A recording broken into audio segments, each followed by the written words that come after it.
Hi folks, welcome to Behind the Numbers Around the World, an eMarketer podcast brought to you by VTEX. It's Tuesday, September the 28th, and I'm your host, UK Principal Analyst Bill Fisher, and it's my absolute pleasure to welcome you all to Around the World with retailers gearing up for the Golden Quarter.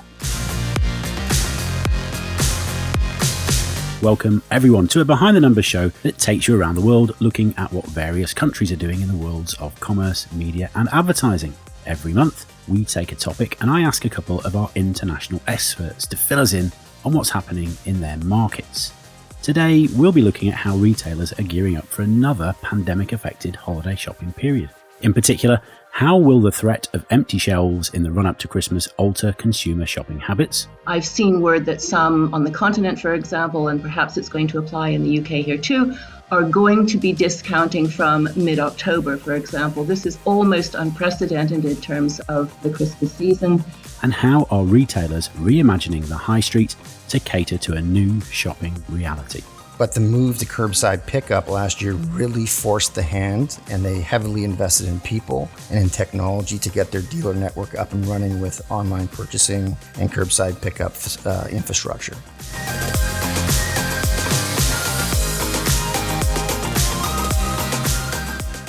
In the first half of today's show, I'll be shooting the breeze with my fellow UK-based colleague, Karin von Abrams, to talk about all things Europe. I might mention the UK in there a couple of times as well. Then I'm going to be joined by our Canada expert, Paul Briggs, who will impart some Canadian knowledge. But first, let's say hi to our principal analyst for Western Europe, Karin von Abrams. Hi, Karin. Hi, Bill. Great to be here. Lovely to have you on the show. An important question, have you written your Christmas list yet? I have not, but I gather from the news we're hearing lately that I should have done. How about you? The same. I'm sure we'll discuss this in a moment, absolutely. But before we get into deep conversation about that, let's share a Britishism, shall we? Now, you are an adopted Brit, so you will probably be familiar with this term, but maybe you could impart your knowledge with our listeners. Are you familiar with the word brassic? Brassic? Me? Brassicas? Brassic. Yes? No, I'm not. If that's a Britishism that I've missed in my many years, I will stand corrected. Oh, well, here we go. I didn't think I'd catch you with that one. Brassic, it means broke, or you don't have any money. I did know what that meant, but I didn't know where it came from. So I did a bit of research, and it's actually from Cockney rhyming slang. We've spoken about Cockney rhyming slang on the show before. So Cockney is a dialect out of East London, and the rhyming part is when they, for some reason, they use several words to rhyme with a single word that they're trying to describe. So if I was going up the apples and pears, I'd be going up the stairs. Brassic, or brassic, I should say, comes from the term boracic lint, which is a medical dressing, an old-fashioned medical dressing. It was bandages soaked in boracic acid and glycerin and applied to wounds. They don't do that anymore, thankfully. But boracic lint rhymes with skint, which is in itself I'm sure you know what that means, Karin. It is a informal term for broke. And so that's where brassic comes from. Pertinent to today's podcast, given the state of the things in the past year and a half, I'm sure there will be plenty of brassic people around this year. Anyway, enough of that nonsense. Let's talk retailing in the run-up to Christmas. Our American cousins refer to this as the holiday shopping season, encapsulating more than just Christmas, of course. This side of the pond, we holiday in the summer as opposed to taking a summer vacation, so it can be a bit confusing. Talk to us about holiday shopping and we bring to mind things like beach towels and swimming costumes. But anyway, essentially we're talking about the last quarter of the year, often referred to as the Golden Quarter, so named because it's when a lot of retailers make a lot of their money. But how are they going to go about navigating another season that's being impacted by the pandemic, among other things? Karin, we're going to start in Europe, and you have a story about payments to kick us off. Why don't you tell us about that? Yes, I do. Interesting.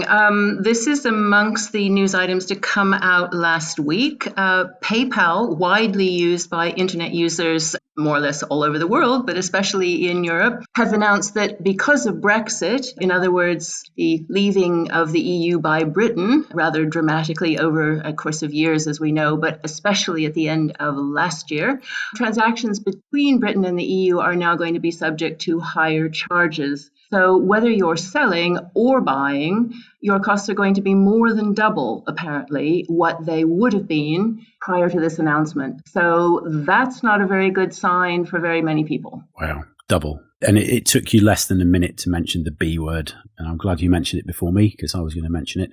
This comes into effect in November, is that right? That's my understanding, yes. Yeah. And I mean, we've already seen a few stories already about how expensive it is this is from a UK perspective, to get things shipped in from mainland Europe, all the checks at the borders and things. The retailers are passing on the costs to consumers. Is this going to happen with this extra sort of PayPal levy, whatever we want to call it? Is this going to be passed on to consumers, or are retailers going to take on this extra cost? It's hard to tell at this point. I would expect it may be a bit of both, although the retailers are going to try to absorb as much as they can. That is going to be rather tricky, though, I think, because they're already hard pressed, I think, as we're aware, by a number of other issues, supply chain problems and things like that. So it hasn't yet been made clear, and I think it will be down to individual retailers. Some, of course, will be more able to pick up that cost or most of the cost than others. And you mentioned something interesting there, and that takes us on to the next story. From movement of money across borders to movement of goods, which you alluded to there.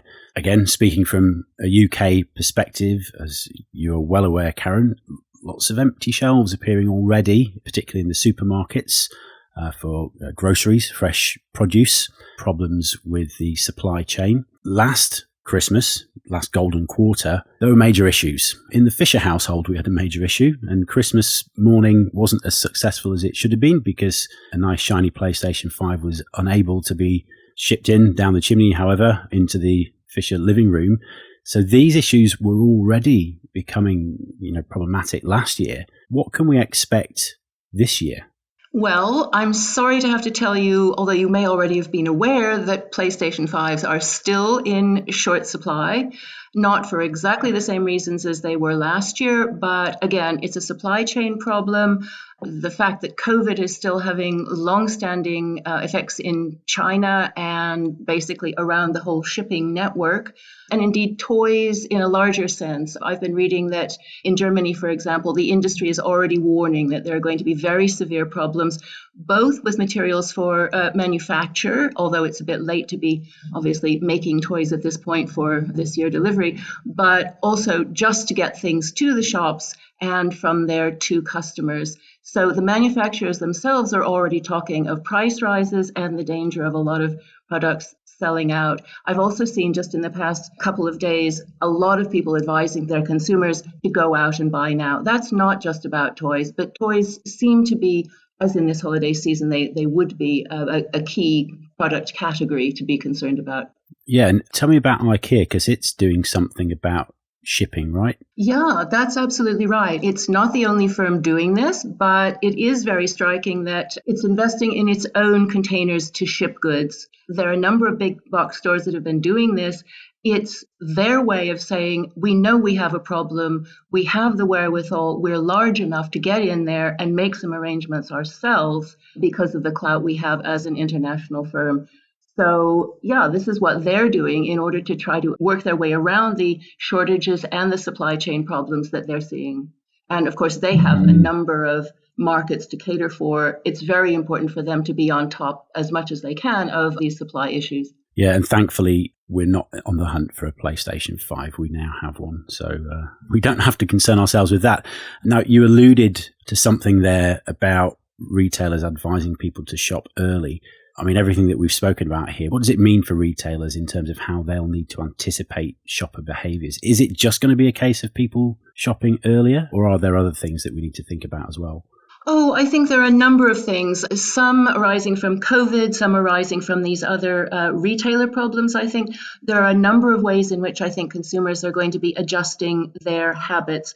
I do think shopping earlier, for anyone who has an antenna up, any shopper, they have to be aware of some empty shelves already appearing in some other kinds of stores, not necessarily department stores, but even supermarkets are starting to have a few problems with some empty shelves. And I do think also retailers A number of them who can get their act together and are already doing so are going to be offering discounts earlier than they would otherwise be doing. I've seen word that some on the continent, for example, and perhaps it's going to apply in the UK here too, are going to be discounting from mid-October, for example. This is almost unprecedented in terms of the Christmas season. One other thing I will note is shopping local.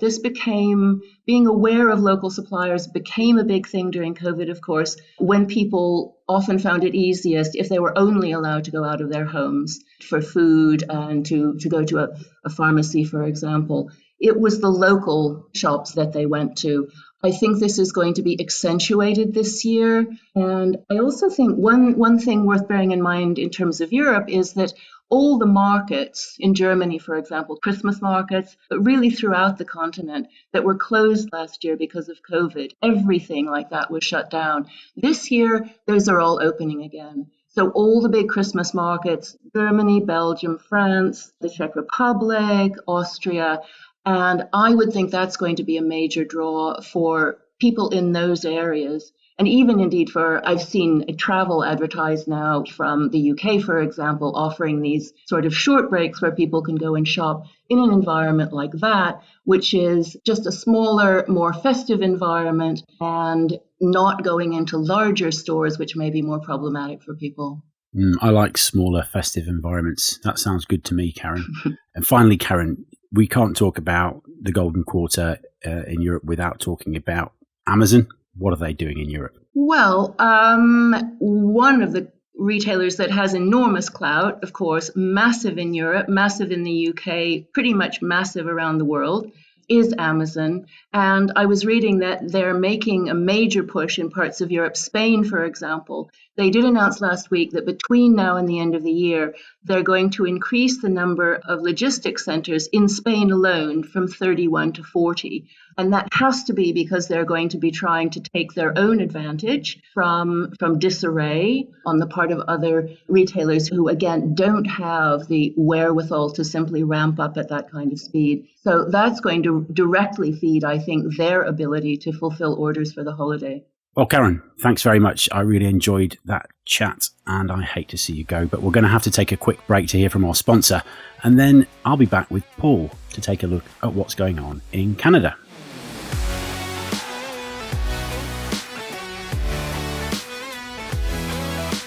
Everyone is talking about digital transformation, but what does it mean in real life? Digital Insider is a new podcast series about the digitalization of retail, where business leaders, academics, and thinkers discuss how businesses are transforming and give their perspectives, practical advice, thought process, and lessons learned. Go to digitalinsider.com to learn more or listen to it on Spotify, Apple Podcasts, or wherever you get your podcasts.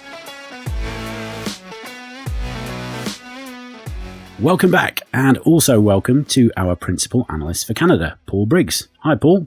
Hey, Bill. It's good to be back on the podcast. It's great to have you, and I'm going to ask you the same question as I asked Karin. Have you written your Christmas list yet? I certainly have. I'm doing it early this year because I think it might be a little bit challenging to fill all the shopping needs that I have for the gifts that I'm asking for. So I've got the list down. I've circulated it to my loved ones, and hopefully it'll be a very good Christmas for me. Good man. You're one step ahead of Karin, so well done. I will make sure she knows about that. Now, we just heard from Karin about some of the pressures that retailers are going to be under this Golden Quarter. I know Canada is facing many of the same kinds of issues, but I wanted to talk first of all about some consumer pressures and how that might shape the way Canadians spend this holiday season. We've got inflation, COVID passports, various other things. Where do you want to start, Paul? I'll let you choose. Well, I think the most timely place to start is with the COVID passports. I think several provinces in Canada have enacted these passports, which do not prevent people from going to most retail locations, but any large public event like a sporting event or gyms or restaurants and bars, they are required to show proof of double vaccination. So in Ontario, the province where I reside, it just got enacted on the 22nd of September. But BC and Quebec were a few weeks before that in terms of rolling these passports out. And Alberta has also mentioned that they're going to do it as well. So this is an additional step for people to go out and participate in the economy, and it may have an impact on retail if it gets expanded to that level of store. But at the moment, you don't need a passport to get into a store. Correct. That's right. Okay. Yeah. But I guess there's all this peripheral stuff because, there's been a lot of talk about what physical shopping centres are going to be like. And obviously restaurants are becoming a bigger part of that, right? Yeah. And restaurants and bars, there are some exceptions like patios, but the patio season in Canada is coming quickly to a close in the next month or so. So I think the mindset of having to display a passport might just have a negative effect on people's consuming patterns overall. So that's the risk, I think. But as of right now, essential retail and other retail does not require that passport. You mentioned, was it patio retail or something? What was that? Yeah. So otherwise known as the terrace in Europe, maybe. Okay. So so patio weather, we call it here in Canada, is when the weather is just nice enough. And we love to get out onto a patio in the summertime. But again, come October, it's getting few and far between those opportunities. Okay. So that's the COVID passports. Talk to me about inflation, because obviously this is impacting a lot of countries, but it's having a big impact in Canada, right? Yeah, it certainly is. So the latest statistics show that the inflation rate was, over 4% in August. And just some perspective, that's an 18-year high. So the last time we saw inflation at that level was 2003. So obviously this is going to have an impact on purchasing power for the average consumer. It remains to be seen if that level of inflation is going to be mitigated at some point in the coming months. But it certainly is something that retail watchers need to look at in terms of the ability of consumers to spend their buck. Just to sort of wrap up this first section about how people are shopping, can you just give us some insight as to some of the unique aspects of Canada's Q4 retail calendar? Yeah, so it does mirror the US and other markets in the sense that it's the holiday shopping season. So that's very common across all markets that we cover generally. The unique thing is in Canada, Thanksgiving is in October. However, Black Friday and Cyber Monday, which is attached to the US Thanksgiving date, is still a very big event for retailers in Canada and also for consumers in Canada who shop in the US. So that really is the kicking off of that holiday shopping season, even for Canadians, even though it's a US holiday. The other unique thing is Boxing Day and Boxing Week. I know the UK celebrates Boxing Day as well as Canada. Retailers in this country have really focused on heavy discounts in the week after Christmas. And traditionally, it's been a very, very productive or lucrative week for retailers in Canada. An interesting bit of news coming out of the UK, actually, is that a lot of big retailers are talking about giving their staff time off on Boxing Day. I don't know if that is being mirrored in Canada. I haven't seen anything like that, but the trend over the last several years is stores opening up on Boxing Day and the government's allowing retailers to do that in this country. Way back when I was a kid, Boxing Day was indeed a holiday. Right. Let's move on to the high street, or what would it be called in Canada? The physical main shopping drag. Is there a name for it? I would say Yonge Dundas Square in Toronto is sort of like the Times Square in the US, and it has a ton of retail just in that location. So the Eaton Centre, which is one of the famous malls in Canada, is located there.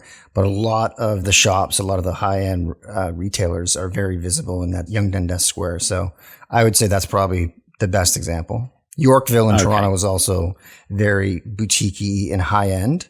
So if you have a lot more money to spend, you'd probably head to Yorkville. Okay, so definite similarities across Europe and Canada here too, these main sort of shopping drags. But I'll call it the high street because it's what I'm used to calling it. Tell me about how the high street might be changing a little bit. And I know you have a story about IKEA, the Swedish home furnishing brand, and what it's doing in Canada. Talk to me about that. Yeah, so IKEA has just opened a concept store, really small format in a mall, which is opposite of what you would expect from IKEA.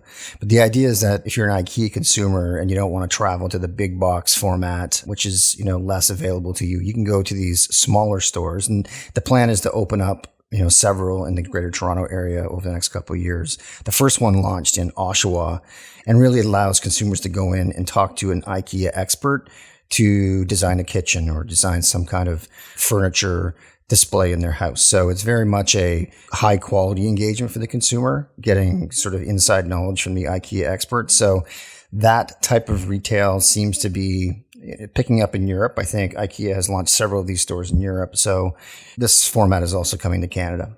Is this a template going forward, do you think, for physical stores to maybe be concentrating less on selling stuff and being more of an experiential kind of thing that can drive sales elsewhere? Yeah, I think that's exactly it. You took the words right out of my mouth in terms of experiential, Bill.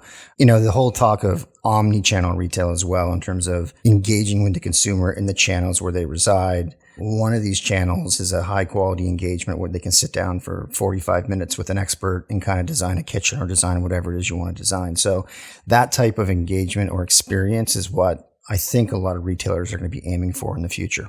At the same time, though, fulfillment is still a big issue around the world. As we spoke with Karin about this in length a few moments ago, we spoke about Amazon, because you can't speak about retail in any country, well, certainly Western countries, without talking about Amazon.